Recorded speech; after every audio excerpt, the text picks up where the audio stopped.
Tuh, innal hamdalillah nahmaduhu wa nasta'inuhu wa nastaghfiruhu wa na'udzu billahi min sururi anfusina wa min sayyiati a'malina may yahdihillahu fala mudhillalah wa may yudlil fala hadiyalah. Asyhadu an la ilaha illallah wahdahu la syarikalah wa asyhadu anna Muhammadan abduhu wa rasuluh. Qala Allah Ta'ala, ya ayyuhalladzina amanu taqullaha wa qulu qawlan sadida. Yuslih lakum a'malakum wa yaghfir lakum dzunubakum. Wa man yuti'illah wa rasulahu faqad faza fawzan 'azima. Wa qala nabiyina Muhammadin sallallahu alaihi wasallam, ittaqillaha haitsu ma kunta wa 'addi sayyi'atal hasanata tamhuha wa khuluqin nas bi khuluqin hasanin. Rabbi ishrah li sadri wa yassir li amri wa hlul 'uqdatam min lisani yafqahul qawli, amma ba'd. Baik, para pendengar program Mutiara Pagi, yang ini menjadi program RRI Bandar Lampung yang istiqomah dilaksanakan setiap ba'da salat subuh, yang semoga seluruh pendengar yang senantiasa dirahmati oleh Allah Subhanahu wa taala istiqomah di dalam mengikuti kajian Mutiara Pagi ini. Alhamdulillahirabbil alamin, dengan nikmat yang begitu banyak yang telah Allah Subhanahu wa taala berikan kepada kita, sampai detik ini kita masih bisa menjadi hamba Allah Subhanahu wa taala yang istiqomah di dalam melaksanakan perintah-perintah Allah, yang istiqomah di dalam menjauhi larangan-larangan Allah Subhanahu wa taala. Para pendengar program RRI Bandar Lampung di mana saja berada, sesuai dengan tema yang akan kita kaji pada kesempatan pagi hari ini, yakni tentang orang-orang yang bangkrut di hari pembalasan. Para kaum muslimin pendengar program RRI di mana saja berada, kebanyakan manusia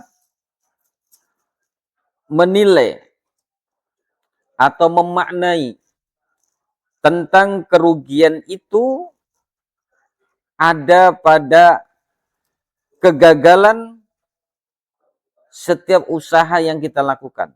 Artinya muaranya adalah pada harta, pada uang. Kita bangkrut karena usaha kita gagal. Namun ketahuilah, kebangkrutan yang kita rasakan di dunia ini itu jauh tidak ada apa-apanya ketimbang atau kalau kita bandingkan dengan kebangkrutan kita nanti di hari kiamat. Rasulullah Shallallahu Alaihi Wasallam di dalam hadis yang sahih pernah bertanya kepada para sahabat tentang masalah kebangkrutan ini. Ketika Rasulullah berkumpul bareng bersama para sahabat, lalu Rasulullah Shallallahu Alaihi Wasallam bertanya kepada mereka, atadruna manil muflis? Tahukah kalian siapakah orang-orang yang bangkrut itu? Para sahabat yang pada saat itu bersama Rasulullah Shallallahu Alaihi Wasallam, duduk bareng bersama Rasulullah Shallallahu Alaihi Wasallam, lalu memberikan jawaban, al-muflisuna fina, kata mereka, orang-orang yang bangkrut di antara kami adalah ma dirhaman lahu wala mata. Jadi orang-orang yang tidak mempunyai dirham, tidak mempunyai harta yang bisa mereka nikmati. Inilah orang-orang yang bangkrut. Lalu Rasulullah Shallallahu Alaihi Wasallam kemudian memberikan jawaban. Setelah mendengar jawaban dari para sahabat Nabi Shallallahu Alaihi Wasallam, apa jawaban Rasulullah Shallallahu Alaihi Wasallam?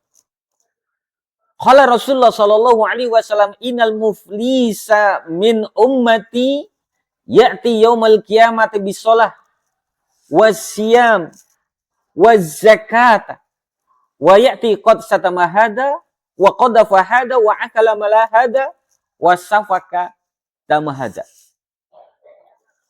Orang-orang yang bangkrut di antara umatku adalah yang mereka datang di hari kiamat menghadap Allah Subhanahu wa taala dengan membawa pahala sholat, dengan membawa pahala zakat, dengan membawa pahala puasa. Begitu banyak amalan-amalan pahala yang ia dapatkan selama dia di dunia. Dia datang menghadap Allah Subhanahu wa taala membawa amalan pahala, amalan kebaikan yang begitu banyak.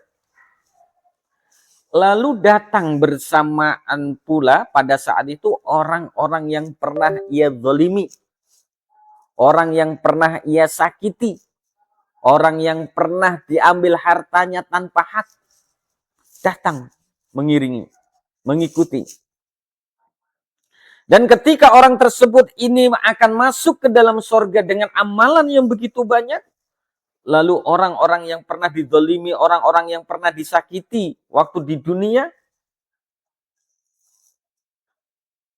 menghadap kepada Allah Subhanahu wa taala kemudian memohon, "Ya Allah, jangan masukkan si fulan ke dalam surga dengan amal kebaikannya ya Allah. Karena sungguh dulu waktu di dunia dia telah menyakiti saya, dia telah menzalimi saya ya Allah." Lalu Allah Subhanahu wa taala menanyakan, "Benarkah engkau melakukan apa yang dikatakan oleh si fulan?" Di hadapan Allah Subhanahu wa taala tidak ada kebohongan-kebohongan yang tidak bisa terungkap, nggak bisa mengelak. Lalu dia mengatakan, "Iya, ya Allah." Maka pada saat itu Allah ambil amal kebaikan yang begitu banyak yang ia bawa menghadap kepada Allah Subhanahu wa taala, diambil kebaikannya, diberikan kepada orang yang dizalimi. Sehingga apa? Dia tidak lagi memiliki amal kebaikan dari sholat dia, dari puasa dia, dari zakat dia, dari amalan-amalan ibadah yang ia lakukan selama ia di dunia. Nggak ada. Sampai habis. Yang tersisa adalah kesalahan-kesalahan, keburukan-keburukan. Lalu karena tidak ada lagi kebaikan yang bisa, yang ada pada dirinya, lalu Allah ambil keburukan yang ada pada diri orang yang dizalimi tadi itu, diambil keburukannya, diberikan kepada orang yang menzalimi tadi. Sehingga apa? Orang tersebut yang ada pada dirinya adalah keburukan, keburukan, dan keburukan. Tidak ada kebaikan yang ada pada dirinya. Sehingga apa? Yang seharusnya dia tadi masuk ke dalam surganya Allah Subhanahu wa taala dengan kebaikan yang banyak yang ia bawa, akhirnya dia harus masuk ke dalam neraka. Nah, inilah hakikat sebuah kebangkrutan yang sesungguhnya. Lalu hadirin, para pendengar program RRI di mana saja berada, mengapa mereka bisa bangkrut di hari pembalasan itu? Berdasarkan hadis tersebut, ada 3 poin yang bisa kita ambil hikmah. Mengapa seseorang itu bisa bangkrut di hari pembalasan atau di hari akhir? Yang pertama, mereka rajin sholat dan puasa. Tapi lisan mereka tajam untuk menyakiti tetangga atau temannya. Mendolimi hak manusia. Mereka memakan harta yang bukan haknya. Ya, korupsi. Ya, atau tidak membayar hutang dan lain sebagainya. Ya. Maka kezoliman-kezoliman yang dia lakukan seperti itu, inilah yang akan menjadikan amal kebaikannya habis. Diambil oleh Allah Subhanahu wa taala, diberikan kepada orang-orang yang dizalimi. Oleh karena itu, para pendengar program RRI di mana saja berada, ketika kita hari ini sudah termasuk bagian dari hamba Allah Subhanahu wa taala yang semangat di dalam melaksanakan ibadah, semangat di dalam melaksanakan amalan sholat yang itu menjadi fardhu kewajiban buat kita, istiqomah di dalam melaksanakan kebaikan, puasa Ramadan kita, zakat terus kita tunaikan, Al-Quran terus kita baca, bahkan mungkin kita bisa hafalkan. Itu semua adalah rangkaian-rangkaian kebaikan yang akan mendatangkan pahala yang begitu besar di hadapan Allah Subhanahu wa taala. Jangan sampai pahala yang kita dapatkan tersebut akhirnya Allah ambil, diberikan kepada orang lain yang ketika itu kita pernah mendolimi saudara kita. Jadi selain kita menjaga amalan ibadah kita, jaga lisan kita untuk tidak menyakiti saudara-saudara kita. Jaga tangan kita untuk tidak mendolimi saudara-saudara kita. Jaga amal perbuatan kita untuk tidak menyakiti orang lain. Karena itu semua adalah pintu yang akan menghantarkan kita, memasukkan kita ke dalam kebangkrutan kelak di hari pembalasan atau hari kiamat.